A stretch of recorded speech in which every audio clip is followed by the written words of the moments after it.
I'm really inspired now by the garden and what's growing. So when I first got into floristry, I would buy flowers that were imported from a flower market in London. And then I started working with locally grown flowers.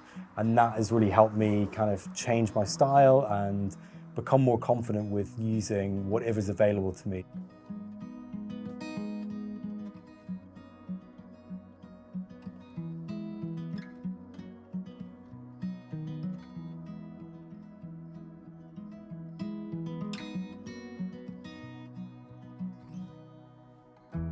My name is Graeme Corbett and I'm a florist. I'm based in a studio in Kent, but I'm originally from Belfast.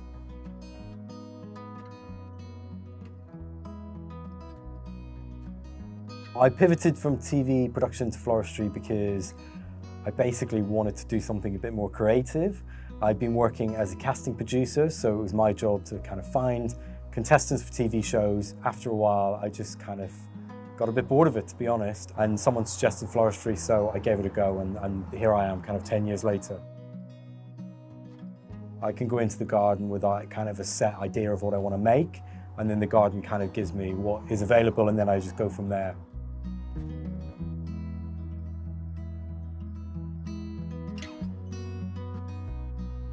I think the secret to a really good floral display is really good ingredients. So for me, I love locally grown flowers. I think they're more interesting.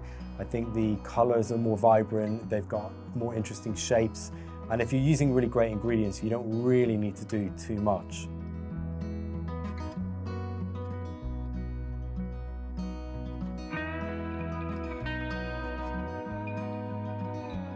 Favorite flowers to work with are ranunculus, so great in springtime, a little tricky to grow, but once you get the knack of it, they are pretty good.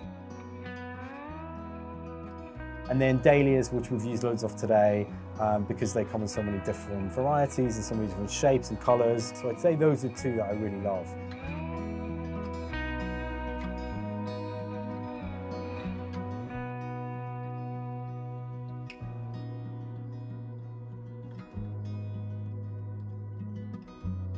Favorite project's probably been in the last year where I've got to travel. So I've been to Mexico to host a workshop, and I've also been to New Jersey twice to host workshops there. So I think for me, something that started as something that I thought maybe would just be a wedding floristry business has turned into kind of being able to teach and also being able to welcome people here from all over the world. So that's been really exciting.